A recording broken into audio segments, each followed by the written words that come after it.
Welcome. This is the first in a series of podcasts concerning how faith communities can be actively involved in preventing violence against women.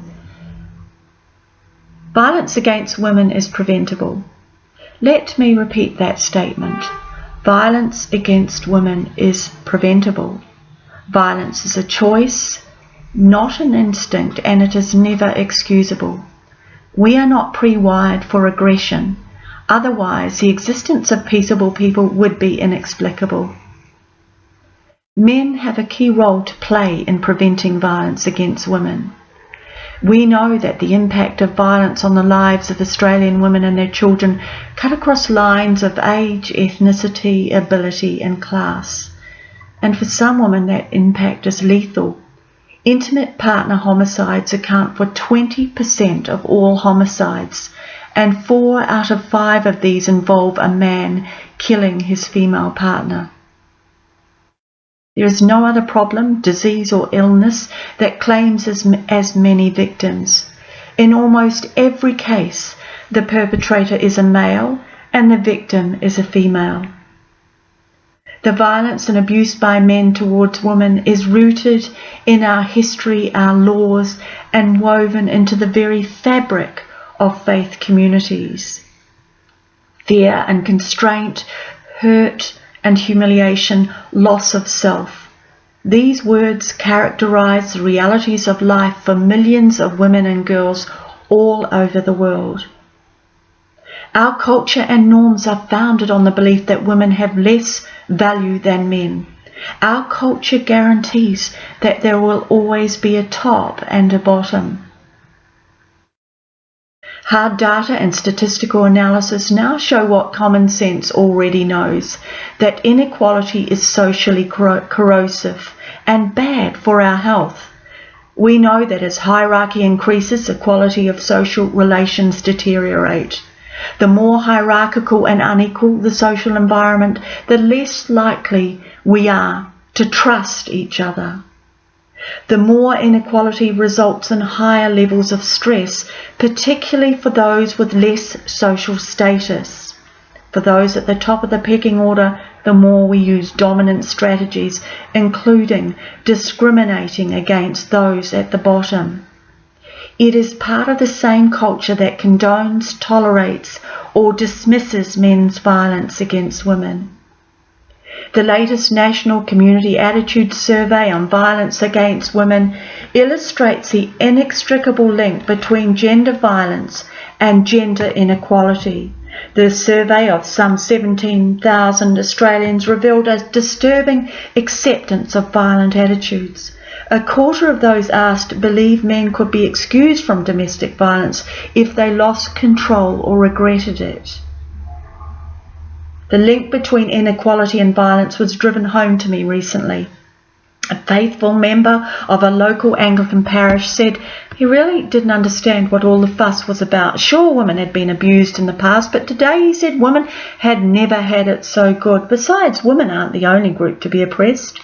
Women need to stop feeling sorry for themselves, leave the past in the past, and thank God for all the blessings, was his advice to battered women. Acting like victims will keep them victims for life, he said. Another stated matter-of-factly that part of the blame for violence lies with the women themselves. She said, if women could learn to approach their husbands with more femininity, then men would have no cause to lash out. Certain sections of the Christian church are communicating to women in faith that they should stay in abusive relationships, try to be better wives and forgive and forget. As well, some deliver sermons that speak without nuance of the virtue of submitting to the will of God, for example, or the way in which God sends us suffering to test our faith. Church leaders have communicated to perpetrators that their efforts to control their wives or girlfriends are justified because women are to be subject to men in all things. The good news is that no Christian could claim that women's inherent inferiority is derived from the teachings and the life of Jesus of Nazareth. I need only cite Jesus' encounter with the woman at the well in John 4 and with the Syrophoenician woman. These are two primitive Christian expressions of a more egalitarian countercultural trend that is in complete contrast to the domination system of the times, associated with hierarchies, control, privilege, subordination, and inequality.